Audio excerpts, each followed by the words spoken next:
Tetris va être le meilleur film basé sur un jeu vidéo jamais fait. Voilà. Déclaration brave, je sais. Le 16 février 2023 est sortie la bande-annonce du film Tetris, un projet dont on a appris l'existence en janvier 2020 et qui devait avoir pour vedette Taron Egerton, que vous connaissez pour avoir joué Eggsy dans Kingsman, Elton John dans Rocketman, et le gorille dans Tous en scène 1 et 2. Oui, c'est vrai, c'est pas grave. Vous allez me dire, mais enfin Hermite, ça fait depuis quelque temps qu'on a des bonnes adaptations de jeux vidéo en film. On a eu Détective Pikachu, ouais c'était sympa. Sonic 1 et 2, oui vite fait.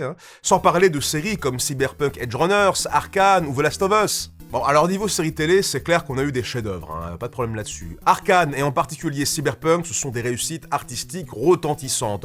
The Last of Us, c'est encore un peu tôt pour juger, mais les gens ont l'air de beaucoup aimer jusque-là, en particulier le très touchant épisode 3. Et puis même avant, le Japon nous a fourni de très sympathiques adaptations en film ou en série d'animation, comme Street Fighter 2, Dragon Quest La Légende de Dai, Professeur Layton, ou techniquement l'entièreté de la franchise Fate en fait.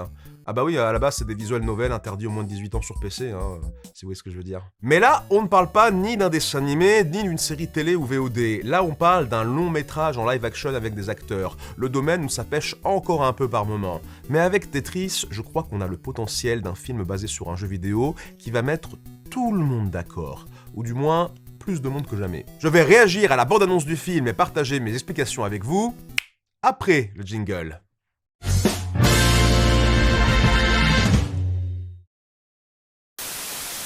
Avant de continuer cette vidéo, je vous invite à vous abonner à Tsubomi. Tsubomi, c'est la maison d'édition qu'on a fondée avec des amis pour vous montrer des mangas 100% originaux, jamais vus ailleurs par des artistes hyper talentueux. Tous nos mangas sont disponibles sur l'application Tsubomi, disponible sur Apple et Android.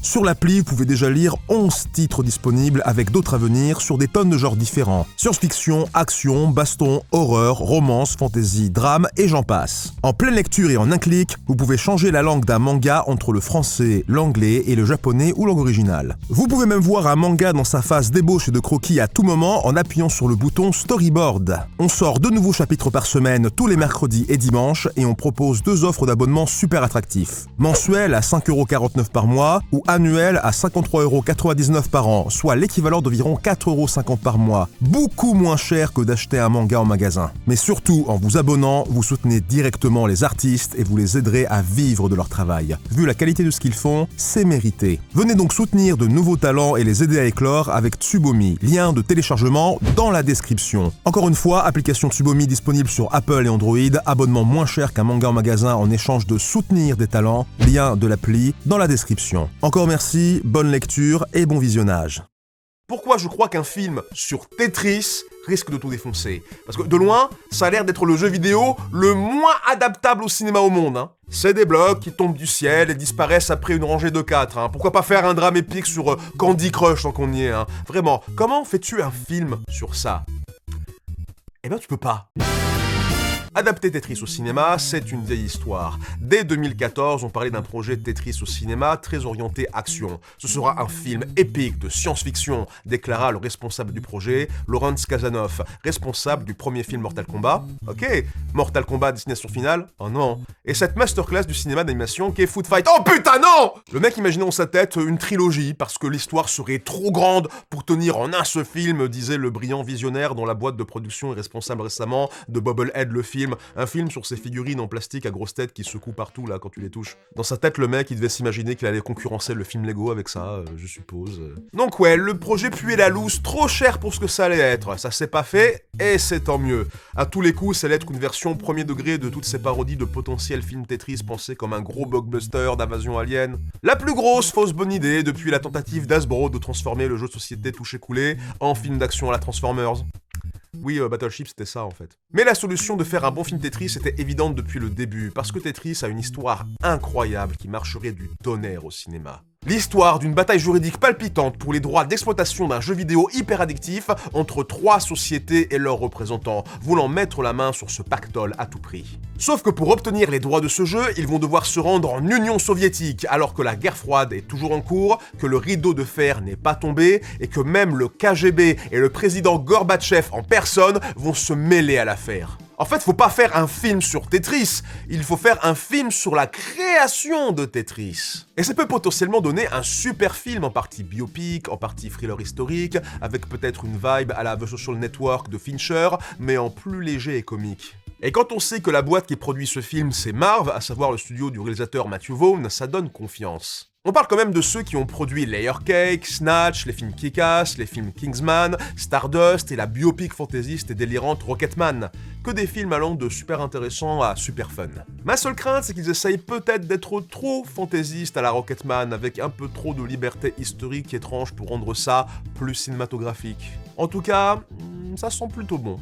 Hâte de voir la bande-annonce. Ça y est, c'est le moment de vérité, on va voir la bande-annonce de Tetris le film. Avec Super Mario Bros le film, j'avais de l'appréhension, j'étais rempli de doutes, de craintes, mais pour le film Tetris, je pars plus confiant, parce que déjà, j'ai énormément de confiance concernant l'histoire de base qui va être abordée dans ce film, parce que c'est une histoire incroyable, la bataille juridique pour avoir les droits de distribution de Tetris, c'est vraiment quelque chose de vraiment extrêmement passionnant. Limite, en fait, le seul truc qui aurait été encore mieux que le casting et l'équipe technique et l'équipe de tournage qu'on a là, ce serait que ça soit adapté par les frères Cohen. Oh non, mais je déconne pas.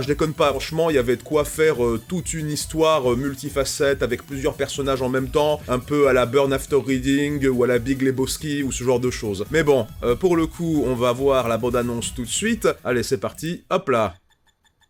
Je n'avais jamais rien vu d'aussi beau. Waouh! C'est magnifique, c'est vert! J'ai joué à Tetris pendant à peine 5 minutes. Waouh, il est mais je vois encore épaté. les blocs tomber dans mes rêves. C'est le Tetris Effect! L'art et les maths collaborant dans une bouleversante harmonie. C'est le... L'art et les maths, c'est beau. Il est tellement passionné. Parfait. C'est vrai. Tetris. Tetris. Tetris. Pourquoi ce nom? Parce que c'est des tétromino. Le mélange du mot... Pourquoi le Final Countdown? Pourquoi? Et du mot tennis. Tennis. Le créateur russe est fan de... Attendez, le quoi? Pourquoi ce nom? De tétromino de tennis, Le c'était ça. mélange Oui. du mot grec tétra, qui veut dire 4, et du mot tennis. Tennis. Le créateur russe est fan de tennis. Ce jeu Voilà. n'est pas juste addictif, il C'est vrai. s'installe littéralement dans votre tête. C'est le jeu. D'accord, avec les tétromino, oui, l'origine. 10 autres personnes dans le monde qui ont vu ce que vous allez voir. Ça s'appelle la Game Boy. Vendez-la avec Tetris. Vous pouvez nous avoir les... Oh là là, la Game Boy, c'est incroyable. C'est quoi, c'est Howard Lincoln dans un laboratoire, il lui a montré? Rien ne sort facilement. Je vais à Moscou. Vous allez entrer dans un pays Le petit communiste bruit. qui considère encore l'Amérique comme son ennemi numéro 1. C'est vrai. Okidoki. Le mur du Berlin est pas tombé. Parlez à votre femme d'abord. Hank Rogers, il a pas peur. Il s'en Ils doivent fout. tout risquer pour gagner. Pas assez. Ah, la musique version synthé derrière. Est-ce que notre appartement a déjà été aussi silencieux? Ils sont fascinés. Ah, va y avoir du pixel art pour décorer. Le jeu est fantastique. Je ferai de vous un millionnaire. Monsieur Rogers, vous avez déjà négocié avec les soviétiques? On est là. Évidemment, il y a plein de gens en uniforme, il y a des anciens du KGB. Qu'est-ce qu'il a dit? Je parle pas russe. Seul l'argent vous intéresse évidemment. Voilà, les communistes, Parce que tu es une menace. ils vont pas se laisser faire. Où se trouve votre mari? Ils vont être forcément très méfiants. Le monde est en train de changer, messieurs, et il est hors de question. Pourquoi Pourquoi il y a Gorbatchev dans ce film? Fonctionne. Où est mon argent? Mais on marche sur la tête. On pourra pas vous protéger. Parfois, vous devez dire au chiottes les règles. Ah ouais, ils vont vraiment essayer de rendre ça plus cinématographique, quoi. Ils vont mettre des gens qui vont se faire frapper, poursuivre, fouiller leur maison. Ça, c'est criminel. Je sais pas si la démarche est si pertinente, mais ouais. Tout le monde ment. Rentrez chez vous! La cavalerie rapplique. On n'a pas le temps! Ça va aller. Ah la vache, ils sont en train de jouer à Spy Hunter dans la vraie vie. Référence de vieux.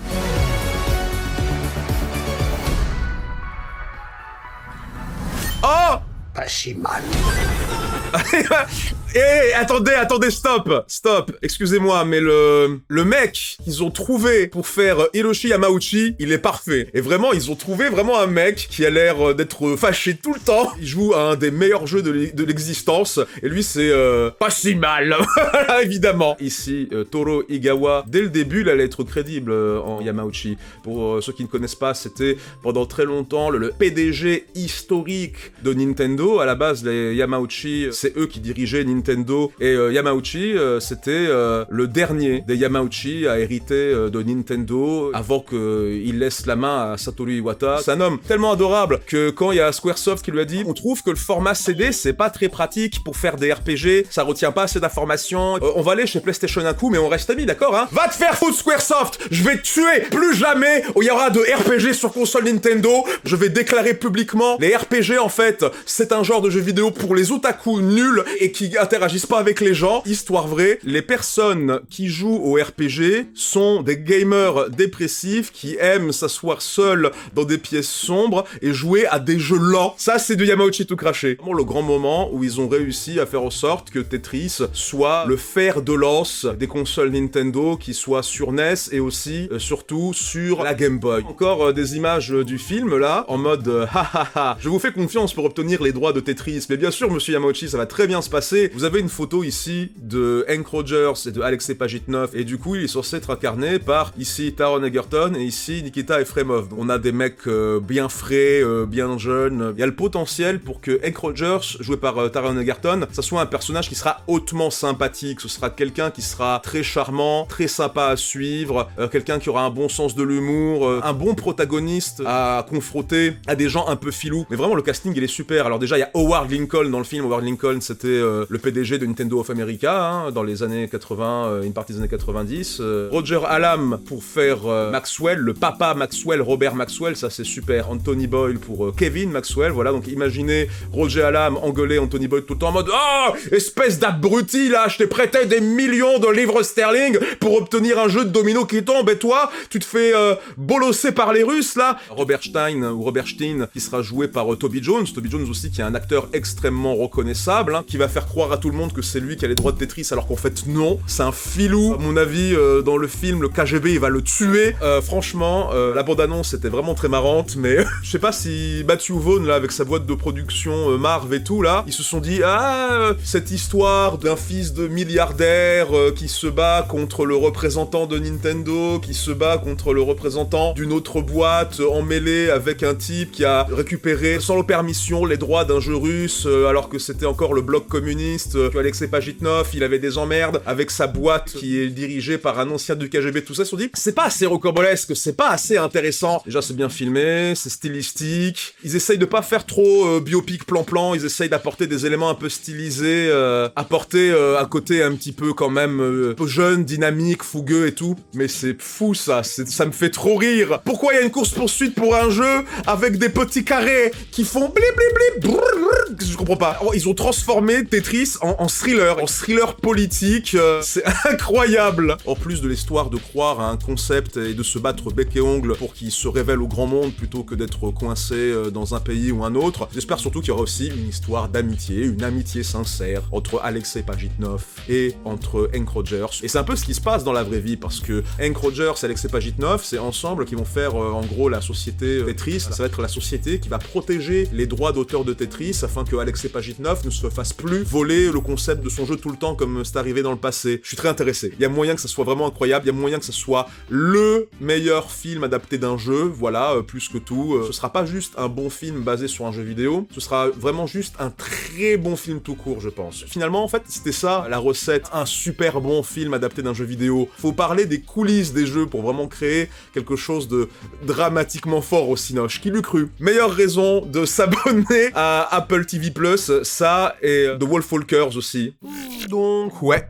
Globalement, ça a l'air peut-être un peu trop exagéré et fantastique pour rendre ça plus intéressant en film, mais honnêtement, je suis méga intrigué et confiant. Pour être honnête avec vous, je ne suis pas le plus grand fan de Rocketman, mais je dirais pas que c'est un mauvais film, hein, loin de là. Si ça s'avère d'être au moins du niveau de Rocketman, ça peut battre de très loin 99% des adaptations de jeux en live-action existants. Mais j'apprécie déjà le côté stylistique de la mise en scène en général, la beauté des plans, de la photographie et du montage, et l'implémentation d'éléments de jeux vidéo rétro dans l'esthétique du film. C'est ce côté stylisé, frais et fun que j'aime chez beaucoup de productions Marvel, et c'est très pertinent pour un sujet aussi ludique que Tetris. Limite, je suis frustré que la bande-annonce ait été postée aussi peu de temps avant la sortie du film sur Apple TV+, le 31 mars, parce que j'aurais bien aimé le voir en salle, mais au pire, ça c'est pas grave, hein, je suis un ermite après tout, je suis très casanier. Hein. comme vous le savez. Mais surtout parce que le film sort dans juste un mois et quelques en fait. Du coup, j'espère qu'il y aura de la hype pour ce film, malgré le peu de temps accordé pour la construire. C'est pour ça que je vous invite intimement à parler de ce film partout autour de vous.